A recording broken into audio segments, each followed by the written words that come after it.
প্রস্তাবিত বাজেটকে জীবন বান্ধব হিসেবে উল্লেখ করেছেন প্রধানমন্ত্রী তারেক রহমান। ত্রয়োদশ জাতীয় সংসদের বাজেট অধিবেশনের আলোচনায় প্রধানমন্ত্রী বলেন, বাজেট পেশের পর এবারই প্রথম নিত্যপণ্যের দাম বাড়েনি। নানা সংকট মাথায় রেখেই এবারের বাজেট প্রণয়ন করতে হয়েছে জানিয়ে প্রধানমন্ত্রী বলেন, সংকটকে অজুহাত হিসেবে নয়, কার্যকর নীতির মাধ্যমে সফলভাবে মোকাবেলা করতে চায় সরকার। যে কোনো মূল্যে তিস্তা মহাপরিকল্পনা বাস্তবায়ন করার কথা জানান প্রধানমন্ত্রী। আরও জানাচ্ছেন খান আল আমিন।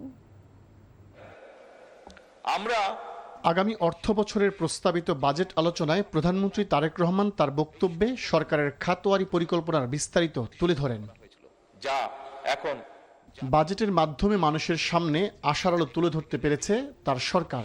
বলেছেন, এটি জনবান্ধব বাজেট, যাতে মানুষ কিছুটা স্বস্তির নিঃশ্বাস ফেলতে পারছে। এই বাজেটকে আমি একটি নামকরণ দিতে চাই, সেটি হচ্ছে জীবন বান্ধব বাজেট। আমরা চেষ্টা করেছি আমাদের সর্বোচ্চ দিয়ে, আমাদের সর্বোচ্চ বুদ্ধি, বিবেক, জ্ঞান দিয়ে আমরা চেষ্টা করেছি এমন একটি বাজেট উপস্থাপন করতে, যেই বাজেটটি শ্রেণী পেশা সমাজের সকল মানুষ কিছুটা হলেও স্বস্তির শ্বাস ফেলতে পারে। ভঙ্গুর অর্থনীতি, উৎপাদন ও বিনিয়োগের স্থবিরতা, ঋণের বোঝা, এমন নানা সংকট মাথায় রেখেই বাজেট প্রণয়ন করতে হয়েছে বলে জানালেন প্রধানমন্ত্রী। কোনো অজুহাত ছাড়াই এই পরিস্থিতি মোকাবেলা করতে চান। আমরা সংকটকে অস্বীকার করতে চাই না। সংকটকে অস্বীকার করে আমরা থাকতেও পারবো না, এটি বোকামি হবে। তবে একই সাথে মাননীয় স্পিকার, সংকটকে আমরা অজুহাতও বানাতে চাই না, এবং সেজন্যই মাননীয় বিরোধী দলের নেতার সাথে আমি সম্পূর্ণভাবে একমত। আমরা জনগণকে সাথে নিয়ে রাজনৈতিক সদিচ্ছা এবং কার্যকর নীতির মাধ্যমেই আমরা যে এই সংকটকে আমরা সফলভাবে মোকাবেলা করতে চাই। মাননীয় স্পিকার, অর্থনীতিকে মুষ্টিমেয় সুবিধাভোগীদের কাছ থেকে বের করে মানবিক অর্থনৈতিক ব্যবস্থা গড়ে তোলাই বাজেটের লক্ষ্য বলে জানান প্রধানমন্ত্রী। স্বৈরাচারের সময় আমরা দেখেছি এই বাংলাদেশের অর্থনীতিকে কিভাবে কুচি কুচি করা হয়েছে বিভিন্ন ব্যক্তির স্বার্থে। মাননীয় স্পিকার, এবারকার বাজেটের অন্যতম মূল লক্ষ্য হচ্ছে অর্থনীতিতে ধীরে ধীরে শৃঙ্খলাকে ফিরিয়ে নিয়ে আসা। কৃষি নির্ভর অর্থনীতিকে চাঙ্গা রাখার বিকল্প নেই জানিয়ে তারেক রহমান বলেন, যে কোনো মূল্যে তিস্তা মহাপরিকল্পনা বাস্তবায়ন করবে তার সরকার। নদীর যে নাব্যতা, এটি ফিরিয়ে এনে, এগুলিকে খনন করার মাধ্যমে এগুলোকে ফিরিয়ে এনে দেশে বন্যা খরা থেকে মুক্ত রেখে, একই সাথে মাননীয় স্পিকার, সারা বছর যাতে আমাদের কৃষক ভাইরা সেচ সুবিধা নিশ্চিত রাখতে পারে, তার জন্য বর্তমান সরকার পুনরায় যেখানে সম্ভব নদীগুলো, যে সকল নদী পসিবল, সেই নদীগুলো এবং খালগুলোকে খনন এবং পুনর্খননের কাজ এরই ভিতরে শুরু করেছে। তিস্তা, মাননীয় স্পিকার, জাতীয় অগ্রাধিকার ভিত্তিতে ইনশাআল্লাহ এই সরকার যে কোনো মূল্যে তিস্তা ব্যারেজ মহাপরিকল্পনা বাস্তবায়ন করবে। জিডিপির প্রবৃদ্ধির হার বাড়লেই প্রকৃত উন্নয়ন হয় না জানিয়ে প্রধানমন্ত্রী তারেক রহমান বলেন, যখন সাধারণ মানুষের ঘরে স্বস্তি আসে তখনই উন্নয়ন হয়। খান আল আমিন, এনটিভি নিউজ, ঢাকা। প্রস্তাবিত বাজেট জনগণের জন্য কখনো সুফল বয়ে আনবে না বলে মন্তব্য করেছেন বাংলাদেশ জামায়াতে ইসলামীর সহকারী secretary general doctor Hamidur Rahman Azad. দুপুরে কক্সবাজার জেলা জামায়াতের কার্যালয়ে আলোচনা সভায় তিনি একথা বলেন। হামিদুর রহমান বলেন, দুর্নীতি দুঃশাসন বন্ধ না হলে দেশ ও দশের উন্নয়ন হবে না।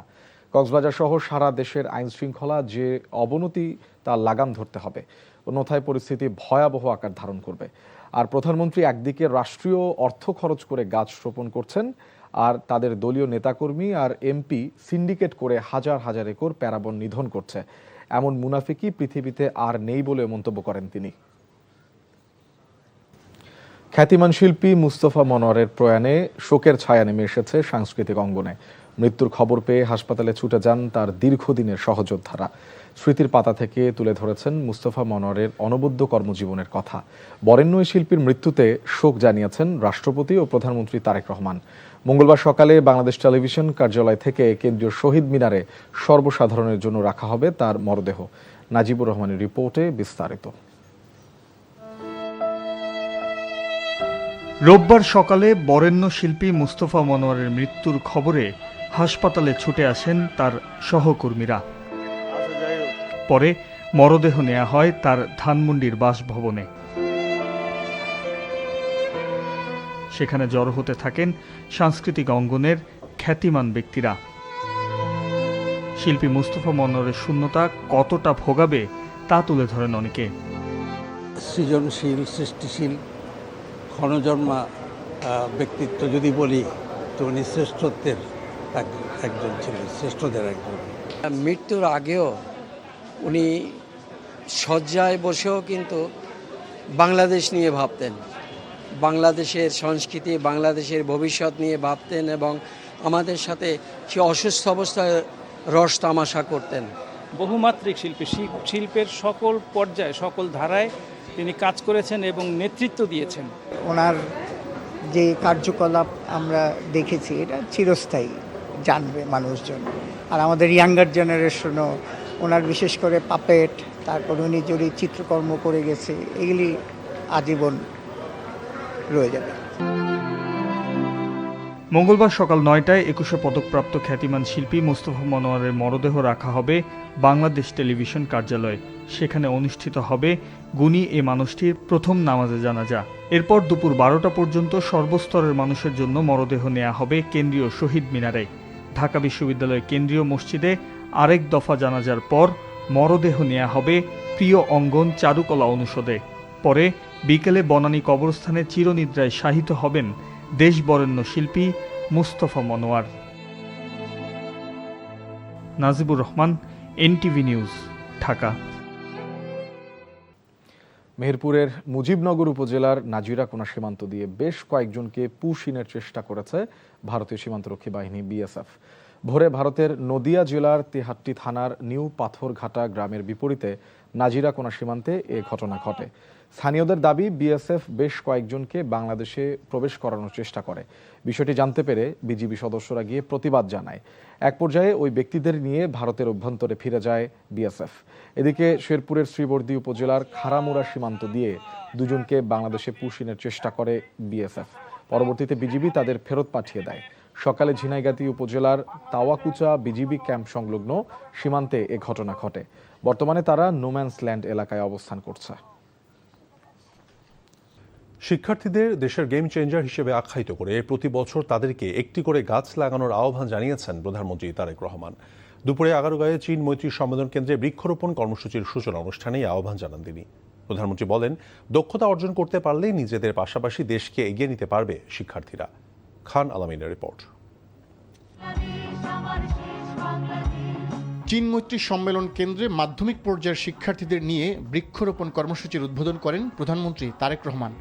২৯,৬০০ স্কুলে একযোগে ৩টি করে গাছ লাগানো হয়। এ সময় প্রধানমন্ত্রীর সহধর্মিণী ডাক্তার জুবাইদা রহমান উপস্থিত ছিলেন।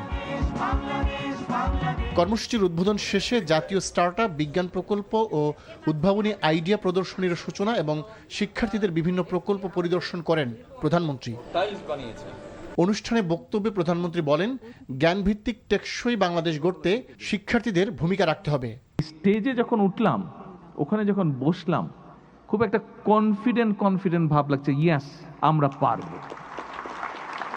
পারবো। যাদের সামনে এইরকম ভবিষ্যৎ আছে, যাদের মধ্যে এরকম মেধা আছে, ওই মাঠের মধ্যে যাদেরকে আমি দেখে এসেছি খেলতে, আমার কাছে মনে হচ্ছে ইয়েস, বাংলাদেশের গেম চেঞ্জার হচ্ছে তোমরা। বাংলাদেশের গেম চেঞ্জার আমার সামনে বসে আছে। তুমি যেখানে মাঠে খেলো, তুমি যে বাসায় থাকো, অথবা যেখানে থাকো, যে স্কুলে পড়ো, যে কলেজে পড়ো, ওখানে কোনো এক জায়গায় প্রত্যেকে একটা করে, প্রতি বছর একটা করে গাছের চারা রোপণ করো। ভবিষ্যৎ পৃথিবীর নেতৃত্ব দিতে শিক্ষার্থীদের দক্ষতা অর্জনের তাগিদ দেন প্রধানমন্ত্রী। আমরা যেই কাজগুলো করতে চাইছি সবকিছু তোমাদেরকে ঘিরে, কারণ আমরা আছি, কদিন পরে আমরা থাকবো না, কিন্তু তোমরা থাকবে। তোমরা বাংলাদেশকে সামনে নিয়ে যাবে, তোমরা বাংলাদেশকে গড়ে তুলবে। সেটা স্পোর্টসে হোক, সেটা ইনোভেশনে হোক, সেটা যে কোনো কিছুতেই হোক না কেন, বাংলাদেশকে ভবিষ্যতে সামনে পৃথিবীতে তোমরা নেতৃত্ব দিবে। ৬ষ্ঠ থেকে ১০ম শ্রেণী পর্যন্ত ভোকেশনাল শিক্ষা অন্তর্ভুক্ত করার কথা জানান প্রধানমন্ত্রী। এখন এই মুহূর্তে খান আলামিন, এনটিভি নিউজ, ঢাকা। সংসদে পাশ হয়েছে অর্থ বিল ২০২৬। এতে নতুন অর্থ বছর থেকে বাতিল করা হয়েছে কালো টাকা সাদা করার সুযোগ। ব্যক্তি শ্রেণী করমুক্ত আয়সীমা বাড়িয়ে ৪ লাখ টাকা করা হয়েছে। এর আগে আলোচনায় অংশ নিয়ে বিরোধী দলনেতা ও জামায়াতে ইসলামীর আমির ডাক্তার শফিকুর রহমান বলেন, বাজেট বাস্তবায়নে সবচেয়ে বড় চ্যালেঞ্জ দুর্নীতি ও লুটপাট। মন্তব্য করে এই ধারা রোধে অর্থবছর পরিবর্তন করে জানুয়ারি-ডিসেম্বর করার দাবি জানিয়েছেন তিনি। আর অর্থমন্ত্রী বলেছেন, জনগণের সম্পদ লুটপাটকারীদের কোনো অবস্থাতেই ছাড় দেওয়া হবে না। ওবায়দুল্লাহ মামুন জানাচ্ছেন বিস্তারিত। বাজেট আলোচনায় অংশ নিয়ে বিরোধী দলীয় নেতা ডাক্তার শফিকুর রহমান নতুন একটি প্রস্তাব তুলে ধরেন। বলেন, বাজেট বাস্তবায়নের সবচেয়ে বড় চ্যালেঞ্জ দুর্নীতি। এ ধারা রোধে অর্থবছর পরিবর্তন করে জানুয়ারি থেকে ডিসেম্বর করার পরামর্শ তার। এটা জুলাই টু জুন হওয়ার কারণে এবং শেষের দিকটা বন্যা দুর্যোগ থাকার কারণে তাড়াহুড়া করে অর্থ ছাড়া হয়, পরে এখানে অপচয় এবং লুটপাটের দুয়ার উন্মুক্ত হয়ে যায়। ফিসকাল ইয়ারটা আমাদের ক্যালেন্ডার ইয়ারের সাথে মিলিয়ে দেওয়া হবে। 3 মাস পর পর বাজেট বাস্তবায়নের অগ্রগতি সংসদে আলোচনার প্রস্তাবও দেন তিনি। বলেন, বিরোধিতার খাতিরে নয়, যৌক্তিক কারণে কিছু বিষয়ের সমালোচনা প্রয়োজন। আমরা একটা বিউটিফুল ওয়ান্ডারফুল কম্বিনেশনে চলি। এর অর্থ এটি নয় যে সরকারি দলের যেটা অভিপ্রায় বুঝে না বুঝে সেটাই হবে বিরোধী দলের অভিপ্রায়। আবার এর অর্থ এটিও নয় যে সরকারি দল সঙ্গত কোনো বিষয় নিয়ে সামনে আগালে বিরোধী দল বিরোধিতার খাতিরে শুধু বিরোধিতাই করে যাবে। এই দুইটার কোনোটাই না। সংসদকে অর্থমন্ত্রী জানান, পাচারের ৭২,৩৪৩ কোটি টাকার সম্পদ জব্দ করেছে সরকার। তিনি বলেন, যারা জনগণের সম্পদ লুট করেছে তাদেরকে ছাড় দেওয়া হবে না। ২০২৬ এর সংশোধনী তালিকা ২-এ এছাড়া আগামীতে দেশ ও জনগণের স্বার্থের বাইরে IMF এর সঙ্গে কোনো চুক্তি না করার কথাও জানান আমির খসরু মাহমুদ চৌধুরী। Obaidullah Mamun, NTV news, Dhaka.